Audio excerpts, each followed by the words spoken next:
Hello family, केहन छी अहाँ सब। आशा करै छी जे नीक हैब, स्वस्थ हैब, मस्त हैब। आइ हम बनाएब कद्दूके गोट लहसुन वाला सब्जी। ओहिमे हम अदौड़ियो देब। तो हम अदौड़ी लऽ कऽ ओकरा हम पहले बढ़िया से भूज लेब, खूब तेल में दऽ के। देख सकै छी हम अदौड़ी भूज के निकालि लेलहुँ। आब इम्हर हम कद्दू सेहो काटब।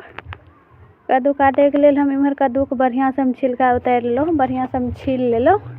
अब छील के हम एकरा खूब बढ़िया से हम धो लेलहुँ आ खूब मोट मोट हम कच्ची काटब। देख सकै छी जे कते मोट मोट हम बनेलहुँ हैं। इम्हर एक दूटा हम मुरई सेहो काटि के देलहुँ। कद्दू मुरई अदौड़ी में गोट लहसुन वाला सब्जी बहुत ही सुंदर बनै छै।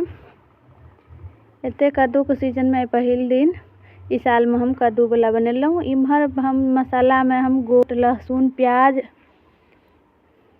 हल्दी धनिया मिर्ची यह सब हम मसाला लेलहुँ। बेसी किछु नहीं छै, बेसी वह गोटे लहसुन छै। इम्हर हम फोरन के लेल जे हम अदौड़ी भुजने छलहुँ ओहिमे हमर तेल बचल छलै, एहिमे हम पचफोरन हम फोरन में देलहुँ। एकटा सूखल मिरचाई हम देलहुँ, बढ़िया से हमर फोरन चटकि गेल। आब जे हम प्याज एकटा और हम काटि के रखने छलहुँ ओ प्याज देब हम। आब बढ़िया से हम प्याज के भूजब जब तक प्याज हमर जरि नहीं जायत। आब जे हम कद्दू काटि के रखने छलहुँ ओ कद्दू हम सबटा एहिमे दऽ देब। हम लोहिए में कढ़ाइए में बनेब, तैयो हम खूब मोट मोट एकरा कुकरो में बना सकै छी। कुकरो में ही बहुत ही बढ़िया बन जायत, मगर हम लोहिए में बनबै छी। कढ़ाई में भूजे में बहुत बढ़िया रहे छै, तैं दुआरे हम कढ़ाई में देलहुँ। देख सकै छियै ई एक कढ़ाई भऽ गेल है। एहिमे अगर जखने नमक पड़तै तखने बहुत ज़्यादा पानि छोड़ऽ लागत, कियाकि कद्दू में एकदम खिज्जा कद्दू रहे छै अपन बाड़ी के, तो जल्दी पानि बहुत ज़्यादा पानि छूटे छै। एहिमे अब हम स्वाद अनुसार नमक सेहो दऽ देब। नमक देला के बाद एकरा हम बढ़िया से मिक्स कऽ देब। अहाँ सब हमर प्रोफाइल पर जाए, वीडियो नीक लागत है तो लाइक शेयर कमेंट जरूर करब।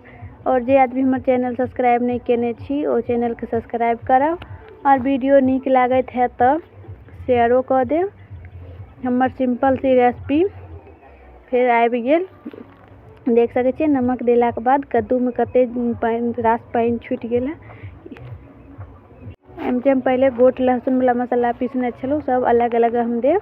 पहले हम गोट लहसुन वाला दऽ दै छी, कियाकि लहसुन देल छै तो लहसुन फ्राई हैत। एहिमे हम लहसुन एक साथ हल्दी दऽ देब। अब एकरा हम लहसुन आ गोट के हम बढ़िया से भूजब।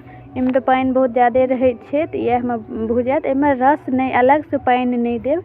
ई जे कद्दू के पानि छूटले है यह में सब्जी हमर सिद्ध भऽ जायत।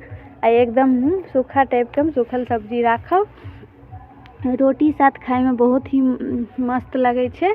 आप देख सकै छियै हमर लहसुन आ गोट आ हल्दी के फ्राई हम कऽ लेलहुँ। एक बाद और हम मसाला देब। एक बाद हम धनी हल्दी गरम मसाला से हम धो देलहुँ। एकरा सबके आब एकरा सबके बहुत कम में भूजब, कियाकि सबसे बेसी लहसुने भूजै के रहे छै, कियाकि लहसुन में कनी कच्चापन रहे छै। यह हम अदौड़ी जे भूज के रखने छलहुँ ओ अदौड़ियो दे देब, कियाकि एहिमे अलग से रस नहीं देबै ने तो वो सीझे में कनी दिक्कत भऽ जायत। ई कद्दू के जे पानि छूटल छै यह रस में अदौड़ी हो हमर बढ़िया से सीझ जायत। अब ये भूजत भूजत एकरा हम 5-10 मिनट तक खूब बढ़िया से भूजब। देख सकै छियै हमर सब्जी हम लगभग भऽ गेल छै। एक कनिटा हम धनिया के पात सेहो काटि के हम दऽ देलहुँ। हमर एकदम अदौड़ी बढ़िया से सिद्ध भेल अछि।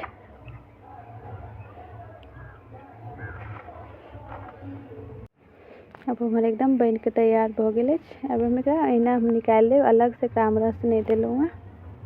सोचि चीज कते सुंदर हमर गोट लहसुन वाला कद्दू के सब्जी बन के तैयार भऽ गेल। अहूँ सब एक बेर ट्राई कऽ के देखब, नीक लागत, बहुत ही बढ़िया बनै छै।